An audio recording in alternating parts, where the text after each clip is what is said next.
Welcome. My name is June, and I'm a volunteer with AARP Nebraska. We're today going to be inviting the Red Cross to do a presentation, Be Red Cross Ready for Home Fires.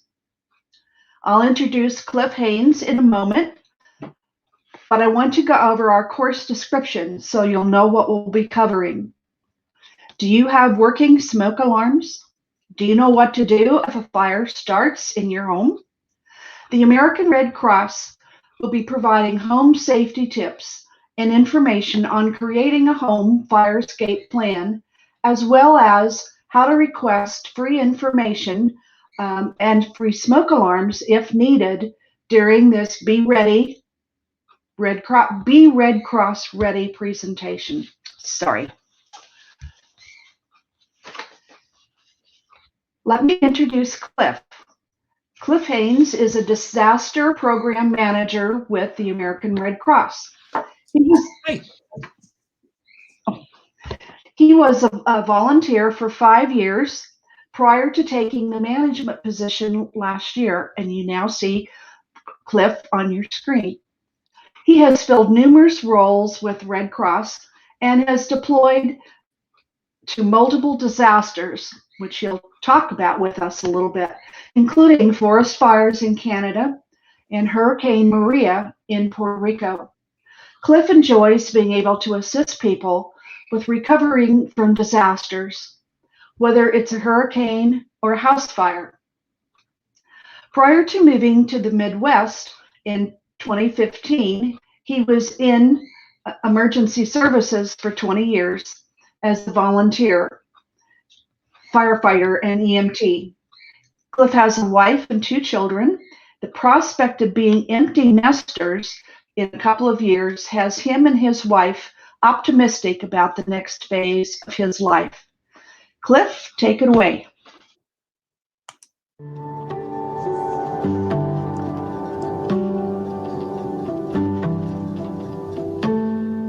How prepared are you? From fast-moving wildfires to slow-moving hurricanes, crippling winter weather to dangerous heat waves. From powerful tornadoes to devastating earthquakes, record flooding, destructive home fires, and many more unexpected hazards. Hazards are inevitable, but with the right kind of preparation, you can lessen their impact and make a difference. How prepared are you to protect what matters most? Most people say they're not prepared, but that they want to be. And others have started to prepare, but don't know what steps to take next. That's why we created the Be Red Cross Ready program. We'll provide the instruction, information, and experiences you need to be prepared to protect what you care about most. Gain knowledge and skills from Be Red Cross Ready preparedness experts in real time. We'll show you what hazards affect your community and tell you what you can do before, during, and after a disaster occurs so that you are ready to take action. And we'll practice ways to stay safe. Just by being here, you've taken the first step, because when you are prepared, you can protect what's most important to you. Prepare so you can protect yourself, your family, your community. Be Red Cross Ready. Prepare so you can protect.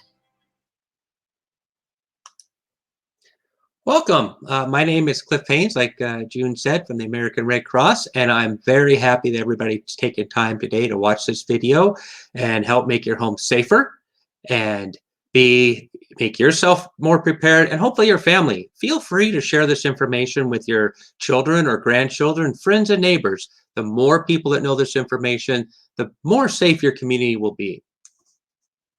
One thing we want to do is make sure that we understand the causes of home fires. Now, there's 3 main causes. These are typically occur in the kitchen.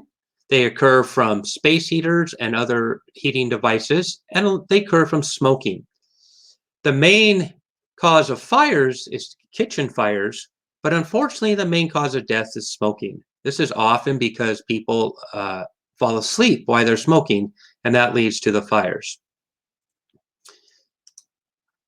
Now, to reduce your fire risk in your home, one thing you want to do is when you're cooking is be sure you stay in the kitchen when you're cooking. I personally know it's very easy to get distracted, especially with kids running around or pets running around. You let the dog outside and you just all of a sudden forget, oh my gosh, I had a pot or a fry pan on the oven. So we want to make sure that we stay in the kitchen. Keep an eye on what we fry. We don't want to leave it unattended. You also want to be sure to install fire extinguishers in your kitchen. Now, having a fire extinguisher is a great thing, but if you don't know how to use it, it's not much good. So be sure to schedule with your local fire department or even watch some YouTube videos on how to get the basics on how to operate a fire extinguisher. So the next thing we want to talk about is home heating and candles. So these are two things that cause a lot of fires, especially in the winter. Many times it's more economical to run a space heater in a room instead of heating the whole house. So what we want to make sure is that we keep all burnables, such as blankets, curtains, magazines, anything like that. We want to keep those away from those space heaters, at least 3 feet from the heat. And that way they can't just catch on fire accidentally. You also want to plug those appliances directly into the wall outlets. It's not good to have those little bitty brown extension cords trying to power your big old space heater. You want to make sure that they're plugged in directly to the proper outlets. You also want to make sure that you're not plugging too many of them into an outlet. Otherwise, it can cause problems. And if your circuit breakers don't trip, it could cause a fire. And if you do use extension cords in your house, especially around the holidays when we like to run those Christmas lights and everything, you want to make sure that you're not running them under carpet or running them under furniture or kinking them or anything. We want to make sure that those cords are used properly. Now, as it says right there, the obvious thing, smoking is dangerous. So you want to make sure that you never smoke in bed or when you're drowsy. Unfortunately, this is one of the major causes of deaths and fires. So also, you don't want to smoke where medical oxygen is used. Now, it says so on all the bottles and the containers, but oftentimes, perhaps your neighbors come in and they are not aware that there's oxygen in the home, or sometimes maybe you get so used to having a family member or maybe even yourself on oxygen that you may actually forget it's there. So please do not smoke with oxygen on or around people that have oxygen. You also want to be sure to properly extinguish your cigarettes. Make sure they're completely out. Do not just dump an ashtray into the garbage can inside or even in a trash can close to the outside. Be sure to soak those cigarette butts and make sure that all your materials are out. Now, if you have kids or grandkids, you want to make sure that you keep matches and lighters away from them. Now, sometimes as we grow older, we get used to not having little kids around, and it's like, oh, I don't have to worry as much. But then when we have the grandkids come over, all of a sudden your house isn't quite as safe as it used to be. So we want to make sure to keep an eye on the kids and make sure that matches and lighters are kept away from them. Now, in the rare event that your house may catch on fire, you want to make sure that you do have a smoke alarm. Smoke alarms do save lives. 3 out of every 5 home fire deaths occur in a home with no smoke alarm or a smoke alarm that doesn't work. So you want to make sure that you install a smoke alarm on every floor, inside and outside the sleeping areas. You want to test it once a month by just taking the Swiffer handle or a broom handle and pushing that little button up there. You want to maintain them properly. You want to make sure they don't get too dusty or dirty. You want to make sure that you don't paint over them. And a smoke alarm is only good for 10 years. So say you bought your house 20 years ago and it's the same smoke alarm, chances are those smoke alarms don't work anymore, even though you may have regularly replaced the batteries. Now, another thing you do is you don't want to disable the smoke alarm. Sometimes you get that one maybe by the kitchen or by the bathroom that every time, the bacon's ready in the morning or you come out of the bathroom and it just incessantly beeps. So even though that can be rather annoying, you do not want to disable that one. You perhaps maybe change some habits, turn on the vent in the bathroom, don't cook the bacon as long. But we want to make sure that we keep all the smoke alarms in your house working. Now, if all of a sudden you come down here and there is a fire, you need to know what to do. And you need to kind of think about this ahead of time. First and foremost, get out and stay out of your house. We do not want to be going back in for family members, for pets, for any valuables that you think are irreplaceable. We need to get out and stay out. Now, you need to find a safe escape route. And we're going to talk about how planning those in a few minutes. Second, if there's smoke, you want to get low and go. Way back when, it was said that you had to crawl on your stomach to get out of a house. But now they've determined that crawling on your hands and knees is just as good, and it's even faster. So you do want to get low and go. You want to have a safe meeting place established outside your house. This is generally in the front of the house, out on a street. And the reason you want this is you don't want to have one person in the backyard and one person in the front yard, and each of you think that doesn't know that the other one got out of the house. Once you're outside, then you can call 911. Don't try to call 911 while you're walking around your house to see where the fire's at. Instead, get out, stay out, and then call 911. Now, to know how to get out safely, you have to plan those escape routes. And the time to plan these is before the fire. So you want to have 2 exits from every room. Ideally, this is the main door and a window. This is why it's important in a basement that you have a full-size window that you can get out of, especially if you have a bedroom in the basement. You want to make sure that your windows and doors open easily. I know on a lot of older houses or with the windows that slide up and down, if you paint them, they may actually be painted shut. So while you think you have an escape, you really don't. So you want to practice opening in those windows and doors to make sure they're going to open easily. If you do live on the 2nd floor, you can buy escape ladders that hook on your windowsill and you can climb down. They're about $30 at Walmart. Hopefully you would never use it, but it's a great investment for your safety. Also, you want to make sure that your escape routes are clutter-free. This is especially important if you live on the 2nd floor and you have stairs, because you're going to be in a hurry. You are going to be panicking a little bit. And so you don't want to have to worry about tripping or trying to find your way or have to step over certain things a certain way to get from one room to another. If your home happens to have security bars on the windows, you want to make sure that those open and close easily and that you can unlatch them from the inside. Once again, like we talked earlier, you want to have that safe meeting place out front.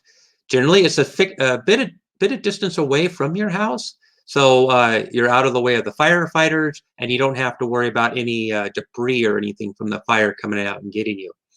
You want it to definitely be a fixed location.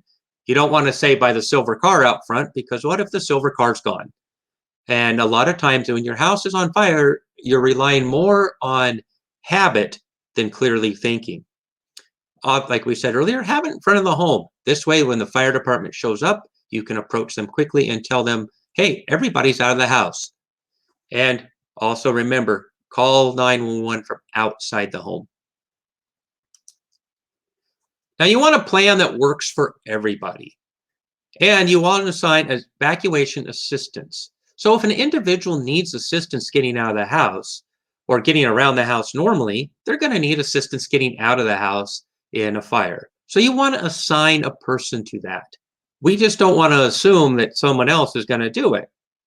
And you have to assess your functional abilities and needs and take those in mind when planning those evacuation routes. If a person has a hard time getting around, you're going to have to make a plan for helping them move quickly, which may even involve perhaps carrying them or even dragging them out of the house if you need to get out quickly, if they have a hard time being very quickly mobile.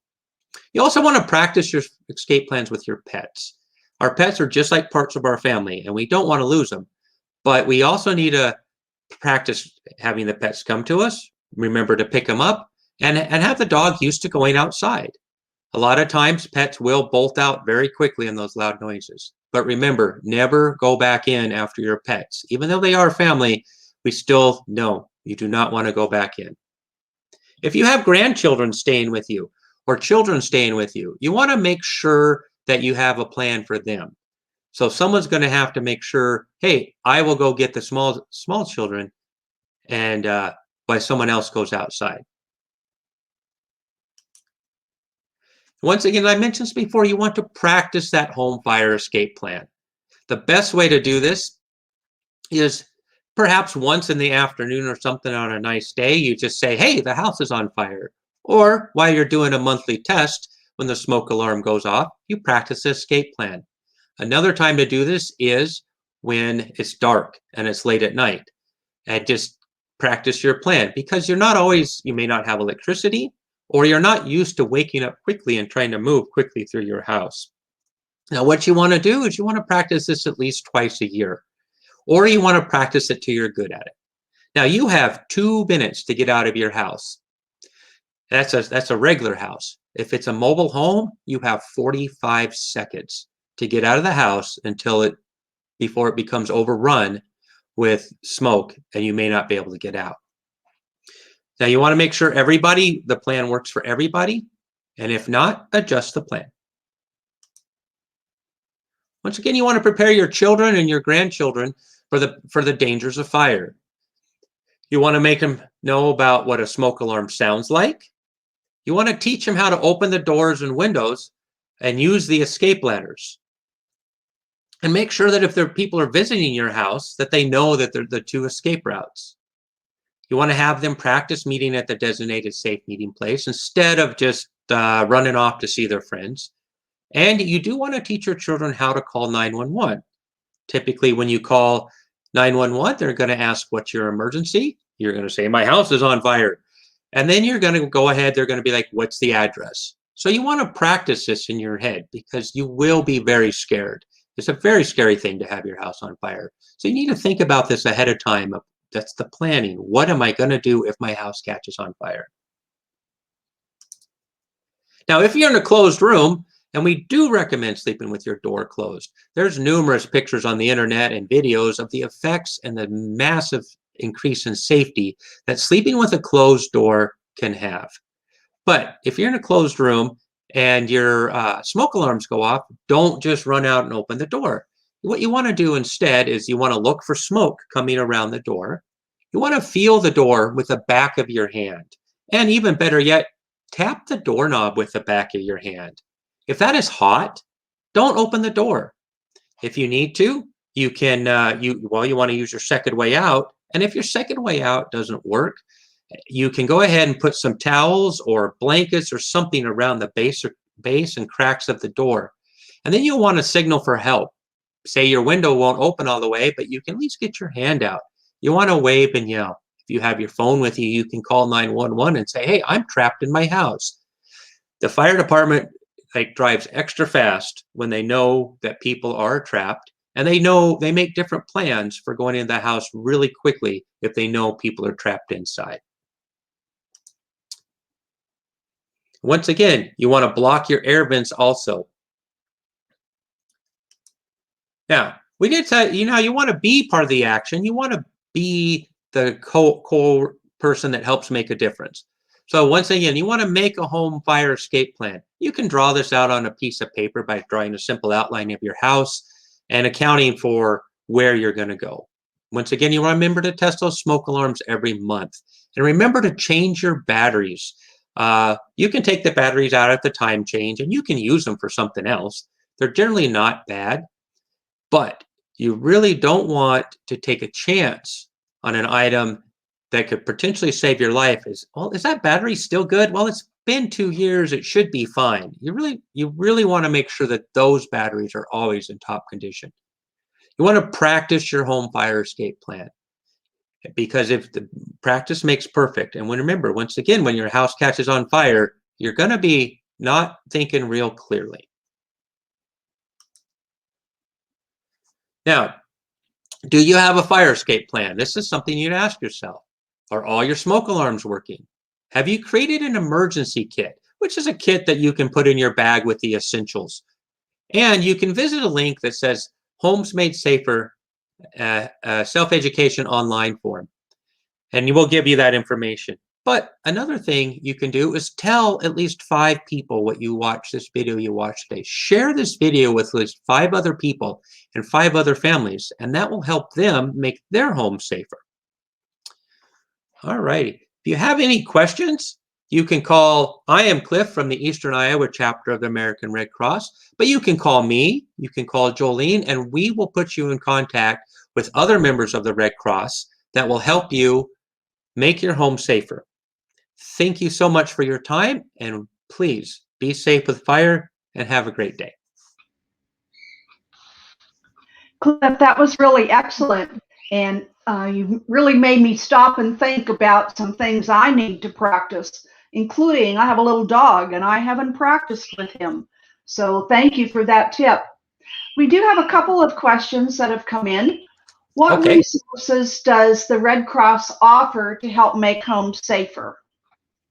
Well, we do have a virtual Homes Made Safer that we do, and we could go through kind of the same presentation, but it's more of a conversation and more opportunities for a homeowner to answer questions. They can call 833-422-1751. You can call that from anywhere in Nebraska, Iowa, anywhere across the country, actually, and you will be given your name will be put on a list, and a Red Cross person will call you and do that Homes Made Safer education. Also, during that time, you will be asked if you would like a smoke alarm installation. Now, due to COVID, the American Red Cross is not having its volunteers install smoke alarms, but we have partnered with many fire departments to make sure, have them help us come put smoke alarms in. So we will contact the fire department, we provide the smoke alarms, and then they will arrange with you to put it in, or we will continue to work to help you get to that. That sounds like a very good idea. Being prepared is really important. How can people get involved in helping make their own homes safer? I know you've given us a lot of information, but can you just give us a couple of tips again so this really drills home for us? Well, the main thing is, let's try to prevent the fire. Let's keep those smoke alarms from being used. Let's not have to escape our house. So remember, practice safe cooking. Keep an eye on what you fry.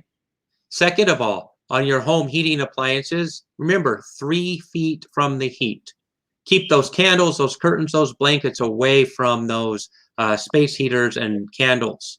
And the third big thing to prevent a fire is don't smoke inside.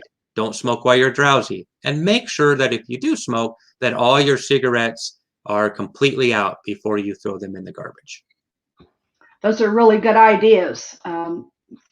Be prepared and save a life, including our own. If you like this presentation by Cliff, please be sure to check like or share in your own Facebook site. Cliff, we thank you so much for sharing these handy tips with us today. My pleasure. Thank you for your time.